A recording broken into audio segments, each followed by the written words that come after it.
ஐநாட்டுணையில அடுத்து நடக்க போகுதுன்னு வாங்க பார்க்கலாம். சந்தாவுடைய வீட்டில இருந்து சேரன் சோழன் நிலா 3 பேரும் கிளம்புறாங்க. வீட்டில இருந்து கிளம்பையில தான் தேனுகிட்ட இருந்து ஃபோன் வருது, நிலாவுடைய அம்மா கிட்ட இருந்து ஃபோன் வருது. என்ன அம்மா ஃபோன் பண்றாங்க, சரி வீட்டுக்கு போயிட்டு ஃபோன் பண்ணிக்கலாம் அப்படின்னு சொல்லி கார்ல ஏறி நிலா உட்காந்துட்டு ஃபோனை கட் பண்ணிடுறாங்க. அடுத்தும் பார்த்தா விடாம தேனுகிட்ட இருந்து ஃபோன் வந்துகிட்டே இருக்கு. எங்க யார் ஃபோன்ல அப்படின்னு சொல்லி சோழன் கேட்க, அம்மா தான் அப்படின்னு சொல்லிட்டு நிலா சொல்லவும், அம்மாவா அவங்க இதுக்கு இப்போ ஃபோன் பண்ணுறாங்க அப்படின்னு சொல்லி சோழன் கேட்கவும், தெரியலையே, சரி எடுத்துதான் பேசுங்களேன் அப்படின்னு சொல்லி சோழன் சொல்லவும், இல்லை சோழன் நம்ம ஃப்ளைட்டை வேற பிடிக்கணும், அதுக்கப்புறம் வீட்டுக்கு போயிட்டு நான் பேசிக்கிறேன் அப்படின்னு சொல்லி நிலா சொல்லிட்டு ஃபோனை ஆஃப் பண்ண போகிறாங்க. எங்க ஃபோனை ஆஃப் பண்ணாதீங்க, எதுவும் எமர்ஜென்சியாக இருக்க போகுது, எடுத்து பேசுங்க அப்படின்னு சொல்லி சோழன் கட்டாயப்படுத்த நிலா ஃபோனை அட்டன் பண்ணி பேசுகிறாங்க.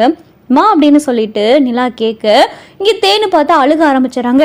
மா மா மா அழுகுறீங்களா, மா என்னம்மா அப்படின்னு சொல்லி நிலா பதற, என்னங்க என்ன ஆச்சு அப்படின்னு சொல்லிட்டு சோழன் கேட்க, தெரியல சோழன் அம்மா அழுகுறாங்க அப்படின்னு சொல்லிட்டு நிலா சொல்லவும், அம்மா என்னம்மா ஆச்சு, ஏம்மா அழுகுற அப்படின்னு சொல்லி நிலா கேட்கவும், நிலா நிலா அப்பாவுக்கு நிலா அப்படின்னு சொல்லி தேன் அப்படியே பதறாங்க.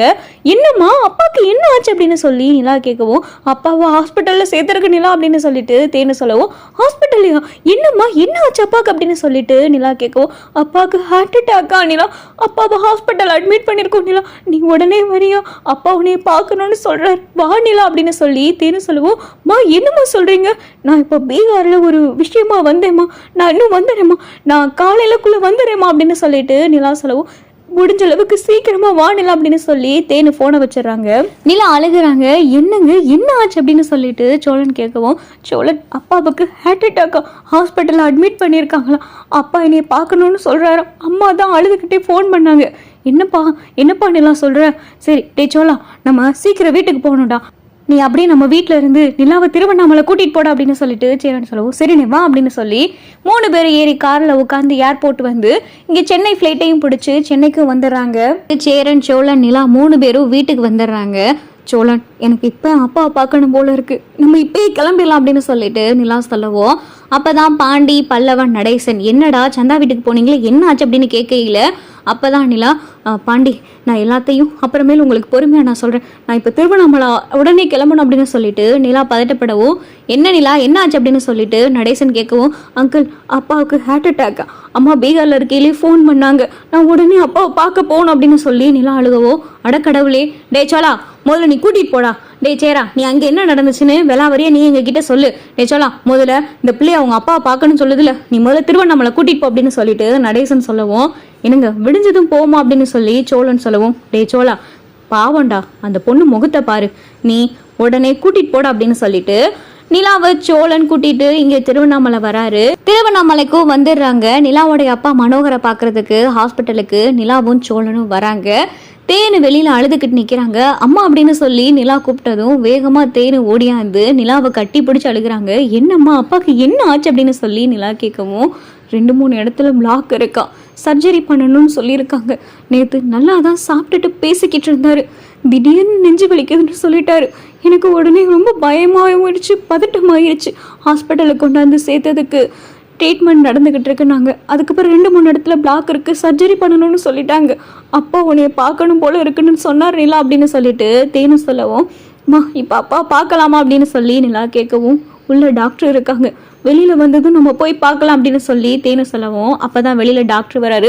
சார் அப்பாவுக்கு எப்படி இருக்குது அப்படின்னு சொல்லிட்டு நிலா கேட்கவும், இம்மிடியேட்டாக சர்ஜரி பண்ணி ஆகணும், நாளைக்கு மார்னிங் சர்ஜரி பண்ணுறதுக்கு அரேஞ்ச்மெண்ட் எல்லாம் பண்ணியிருக்கோம், நீங்கள் பணத்தை மட்டும் பே பண்ணிடுங்க, மார்னிங் சர்ஜரி பண்ணிடலாம் அப்படின்னு சொல்லி டாக்டர் சொல்லவும், சர்ஜரி பண்ணதுக்கப்புறம் அப்பாவுக்கு எந்த ப்ராப்ளம் வராது அப்படின்னு சொல்லி நிலா கேட்கவும், அதெல்லாம் வராது, சர்ஜரி பண்ணிட்டா ஹீ வில் ஆல் ரைட் அப்படின்னு சொல்லிட்டு இங்கே டாக்டர் சொல்லிட்டு போயிடுறாரு.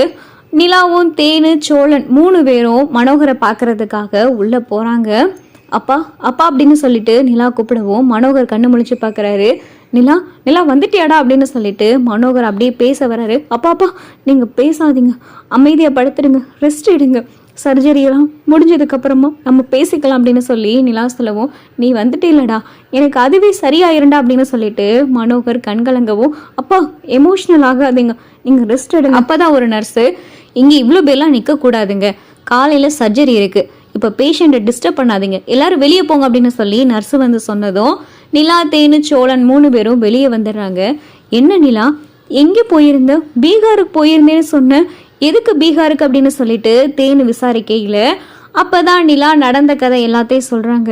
அப்படியா அப்படின்னு சொல்லிட்டு தேனு கேட்டுக்கிட்டு இருக்காங்க. மறுநாள் காலையில ஆயிருது.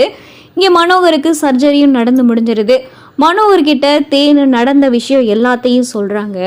மனோகர் அப்பதான் நிலா கிட்ட, ஏண்டா நிலா, உனக்கு அப்பா ஒருத்தர் இருக்குன்றதே நீ மறந்துட்டேல அப்படின்னு சொல்லி மனோகர் சொல்லவும், இல்லப்பா அப்படியெல்லாம் இல்லை அப்படின்னு சொல்லி நிலா சொல்லவும், பாரு எனக்கு ஒரு முடியலைன்னு தெரிஞ்சதுனால தானே வந்தேன். இத்தனை நாள் அப்பா கிட்ட ஒரு ஃபோன் பண்ணி பேசியிருப்பியா? அப்பாவை ஒரு 8 தான் பார்த்துருப்பியா? அப்பா மேலே தப்பு இருக்குதான். அதுக்காக நான் உன்னை எப்படி வளர்த்தேன்டா, ஏன் உசுருடா நீனு. ஆனால் நீ இப்படி என்னை மறப்பேன்னு நான் நினச்சி கூட பார்க்கலடா அப்படின்னு சொல்லி மனோகர் கண்கலங்கவும், அப்பா எதுக்கு இப்போ கண்ணெல்லாம் கலங்கிட்டு இருக்கீங்க? உங்களுக்கு சர்ஜரி பண்ணியிருக்கு, நீங்கள் இப்பெல்லாம் எமோஷ்னல் ஆகக்கூடாது அப்படின்னு சொல்லி நிலா சொல்லவும், சரிடா இதெல்லாம் இருக்கட்டும், மாப்பிள்ளை வீட்டில் என்ன பிரச்சனை? சேரன் தம்பிக்கு ஏதோ பொண்ணு வடநாடாம் பீகாராம், அவங்களுக்கு ஏதோ 30 லட்சம் ரூபாய் 25 பவுன் நகை அப்படின்னு சொல்லிட்டு அம்மா நடந்த விவரம்லாம் சொன்னா. நீ பீகாருக்கு போனியாம்ல அப்படின்னு சொல்லிட்டு மனோகர் கேட்கவும், ஆமாப்பா சேரன் அண்ணாக்கு இந்த மாதிரி பொண்ணு விஷயத்தில் 30 லட்ச ரூபா பணமும் 25 லட்ச ரூபா நகையும் 6 மாதத்தில் கொடுத்தாதான் அந்த பொண்ணுக்கும் சேரன் அண்ணாக்கும் கல்யாணம் நடக்கும் அப்படின்னு சொல்லி ஒரு விஷயம் நடந்துக்கிட்டு இருக்கு. இதெல்லாம் விடுங்கப்பா, இதை பற்றி நீங்கள் ஏன் பேசிக்கிட்டு இருக்கீங்க, இதெல்லாம் நாங்கள் பார்த்துக்குறோம் அப்படின்னு சொல்லிட்டு நிலா சொல்லவும், இப்போ கூட இந்த அப்பா கிட்ட உனக்கு எதுவுமே கேட்கணும்னு தோணல. 30 பவுன் நகை 25 லட்ச ரூபா, இதை அப்பா நான் கொடுக்க மாட்டேனாடா. இதை ஒரு வார்த்தை என்கிட்ட நீ சொன்னேனா, அப்பா இந்த மாதிரி எனக்கு ஒரு உதவி நீங்கள் இந்த மாதிரி கொடுக்க முடியுமான்னு ஒரு வார்த்தை கேட்டிருந்தா நான் தரமாட்டேனாடா சொல்லுவேன். ஏன் மாப்பிள்ளடா, ஏன் மாப்பிள்ளை குடும்பத்துக்கு நான் செய்ய மாட்டேனா? நான் அப்பா உடனே இன்னைக்கே தேனு நிலா கிட்ட 25 லட்ச ரூபா பணமும் 30 பவுன் நகையும் நீயே ரெடி பண்ணி கொடுக்கணும். நான் இப்போ ஹாஸ்பிட்டல் இருக்கிறதுனால என்னால் ரெடி பண்ண முடியல, நீயே ரெடி பண்ணி நிலா கிட்ட கொடு. நிலா இன்னைக்கே நீ அதை எடுத்துட்டு வீட்டுக்கு போ. ஃபோனில் அந்த பொண்ணு வீட்டுக்காரவங்க கிட்ட எல்லா விஷயத்தையும் சொல்லி சென்னைக்கு வரவை. சென்னையில் மாப்பிள்ளையோடைய அண்ணனுக்கு சீக்கிரமாக கல்யாணத்தை நடத்துகிற வழியை பாரு. பாவம் அந்த பையனுக்கும் வயசாகிக்கிட்டே போகுதுல, எத்தனை தடவை தான் இப்படி கல்யாணம்னு சொல்லிட்டு அந்த பையனோட வாழ்க்கை இப்படி தள்ளிக்கிட்டே போகும். அந்த பையனுக்கும் அந்த பொண்ணை பிடிச்சிருக்கு, அந்த பொண்ணுக்கு அந்த பையனை பிடிச்சிருக்குன்னு வேற சொல்றேன். இந்த பண நகையால 6 மாசம் கல்யாணம் தள்ளி போக வேணாடா. என் மாப்பிள்ளை குடும்பத்துக்கு ஒண்ணுனா நான் செய்ய மாட்டேனாடா. யார் அவரு? ஏன் மாப்பிள்ளையோடைய அண்ணே, ஏன் மாப்பிள்ளை குடும்பம் அப்படின்னு சொல்லிட்டு மனோகர் வார்த்தைக்கு வார்த்தை மாப்பிள்ளைன்னு சொன்னதும் சோழனுக்கு பார்த்தா என்னடா இது கனவா நனவா ஒன்றும் புரியலை அப்படின்னு சொல்லி சோழன் திருன்னு முழிச்சு பார்த்துக்கிட்டு இருக்கு. நிலாவுக்கு ஒரே ஆச்சரியமா இருக்கு, பேசுறது அப்பா தானா அப்படின்னு சொல்லி பார்த்துக்கிட்டு இருக்காங்க.